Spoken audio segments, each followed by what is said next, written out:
Hey, here's a quick update on the RF deck with this clamp circuit modification thing that I'm doing, with the 1625. I have not done any more to it yet since the last video.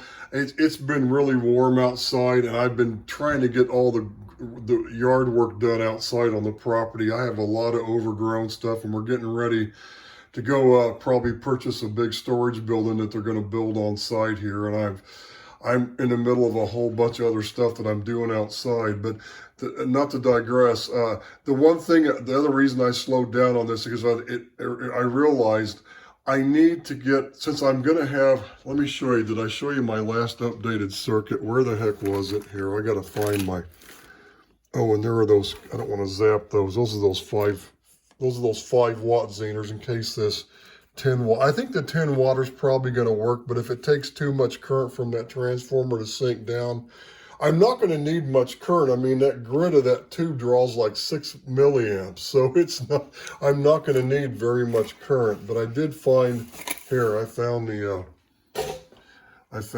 thing. Oh, I did find the Yaesu. Some guy on eBay was selling these, for a lot lower price. He looks like he built them years ago. You could tell the solder joints have kind of turned dark, and he just never used them. He just didn't put the stickers on them or anything. So I grabbed them because I needed those extender cards to work on that radio. They should work with the FT101BS as well. But anyway, not to digress, let me show you here. What I did, if you remember my last video, I told you I decided to go, instead of trying to use that little board I was building with that small relay, I want it to be hefty and reliable. So I'm going to probably eventually change this to a heftier. This has got like 3 poles, and I didn't need that many poles. So what I did was I jumpered 2. I'm using both sides, and what it's going to do is it's just, like I showed you in my circuit here, it's just going to be here. It's going to be, the negative 200 volts is going to be on there. And then when I transmit, it'll engage this, and it'll let off for that. It'll connect the FET control circuit to it. So what it'll do to control it that way, and it'll be adjustable variable. You know, like you go into like a Johnson Ranger or a Johnson Viking or whatever radio it is, and you adjust the clamp pot in there in the right place. I'm basically just going to have that. It's going to be a knob on the front. It's just doing it a completely different way using this 1625. But see, what I'm getting at is what I realized I had to do was now that I have this 15K in series in here, and I do have it, it's a pretty big resistor. It's going to have to go on top of the chassis. And I've determined also that since I have, I'm going to have that 15K in series, I can put a lot of capacitance on this side of that resistor on this tube, and it won't matter, because the more I think about it, I think what was happening is probably a combination of the positive peak, but just the general power increase going that way. The RF may have been getting into it. That 1620, see where that 500 picofarad cap is? I'm going to remove that cap, and I determined what I need to do. I can just put one of those 0.01 microfarad caps, those big blue ones that I used. One of these, I bought several of them. But the thing is, it needs to be as close to the plate of that tube to ground as possible. And if I run a long wire up to it to ground it, it's going to have that long, it needs to be like RF. It needs to be done like a proper RF type of grounding and bypass and everything. So I determined what I can do is, I think I'm going to put it right where that red cap is, that doorknob. I'm not even going to use those. I'm just going to have the one. I'll probably put another one on the bottom side, so it's on the bottom and the top side of the chassis. But I'm going to have to run the lead from the screen up there, but I'm going to make like a little skinny bracket, that mounts there, that just stands up along the side of the tube, that I can mount, that resistor on, and the bypass cap to ground. And since that metal bracket will be bolted to the chassis, it'll just be, ground will just have risen up to it with that big flat, heavy metal strap. So I just got to determine, I have sheet metal over here, but I got to find the right, I may have some pieces somewhere that may already be bent. It may be the right size that I can cut to fit in there. Like this right here, This was that thing off of DX100. And I think I have some copper taller ones of those that might already work. So that's what I need to see. But I need a standoff.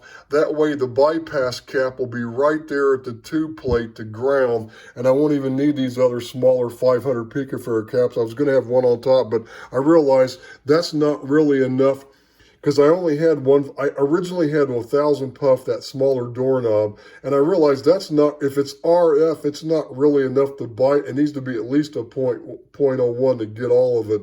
If the, you know, 0.1 would be the best, and it would, then any audio coming across on this side, when I, you know, like the positive or negative modulation peak, as soon as it gets on this side of the resistor, that cap's going to shunt it right to ground. It's going to short it to ground, so it'll keep it from really hitting this tube as much. You know, 0.1 would be the best, but I don't want to put a big 0.1 there. A 0.01's fine. That's better for RF anyway than a 0.1, but a 0.1 it'll short everything out. So, but it needs to be there at the tube, and that's what I determined. That's the other reason why I slowed down on this, because I got to find the metal. You see why I need a storage building. Look at this.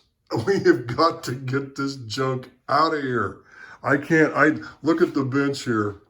So that's why I'm kind of like taking my time. I really am still not properly set up out here, because all these parts are going to go in cabinets over here along the wall as soon as I get this junk out of here. So that's the plan.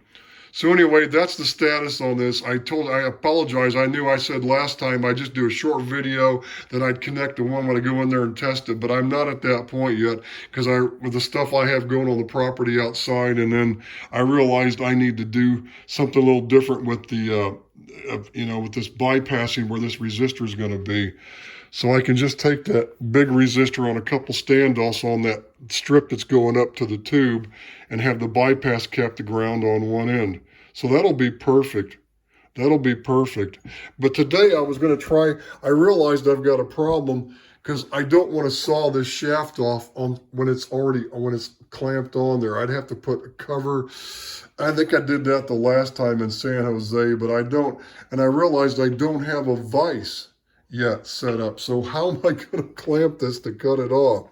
I have my hacksaw, so that's what I got to figure out today, because I wanted to, at least today, I wanted to get that mounted so I could start looking for the strap over here. And then when I have some spare time here today and this week, because it's going to be, oh my God, it's going to be like the high 80s. We're going to have it's going to be like 90 one day next week, I think, towards the end of the week. So it's warming up here. And what happened to the, it got dark all of a sudden. I guess that's normal, isn't it?